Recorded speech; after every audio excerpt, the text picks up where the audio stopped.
कन्हैया बेलारी जी, अब एक लेग का इलेक्शन, एक फेज की पोलिंग हो चुकी है, दूसरे की तैयारी हो रही है। क्या आपको और आपके रिपोर्टर्स को जमीन पर कौन से मुद्दे प्रभावी लग रहे हैं जिनका फाइनली असर हो रहा है? जमीन पर देखिए 121 जो क्षेत्रों में चुनाव हुआ उसमें जमीन पर बीजेपी के पक्ष में उतना बढ़िया वोटिंग नहीं। चिराग पासवान के इस 121 में 13 क्षेत्रों में उनके पक्ष में बढ़िया वोटिंग नहीं। और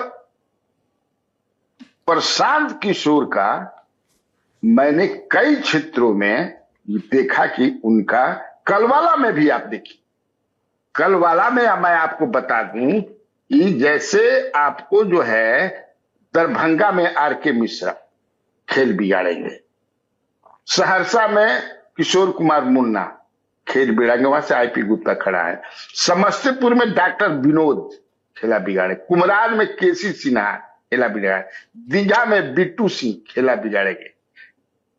ये जनसुराज की मैं बात कर रहा हूं। इसमें मुजफ्फरपुर पूर्णिया भी जोड़ लीजिए।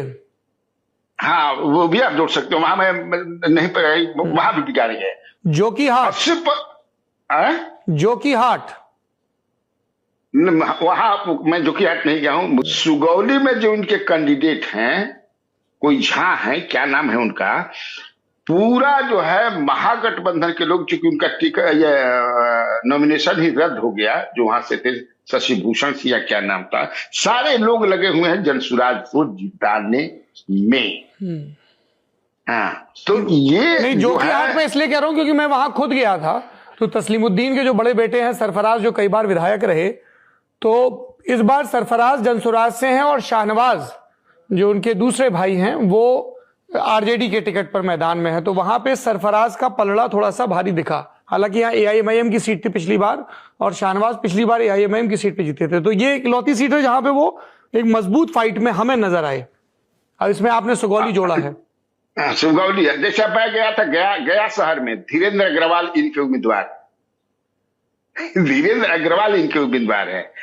टिकारी में भी इनके एक उम्मीदवार है, मैं नाम उनका, हम लोग भी सीट वाइज करेंगे बात, लेकिन ये देखा गया है कि जो भी शहरी इलाके हैं जो भाजपा का मजबूत गढ़ माने जाते हैं, गया, मुजफ्फरपुर, दरभंगा, पूर्णिया, ये सदर की सीटें हैं जो बीजेपी अमूमन जीत लेती है, वहां पे इन सारी सीटों पर भारतीय जनता पार्टी जनसुराज की वजह से मुश्किल में पड़ी हुई, क्योंकि जनसुराज के कैंडिडेट्स की अपनी लोकप्रियता है और ये माना जा रहा है कि उनको जो टिकट मिलेगा उसमें एक बड़ा चंक जो है वो भारतीय जनता पार्टी के परंपरागत वोटर्स का, एनडीए के परंपरागत वोटर्स का होगा।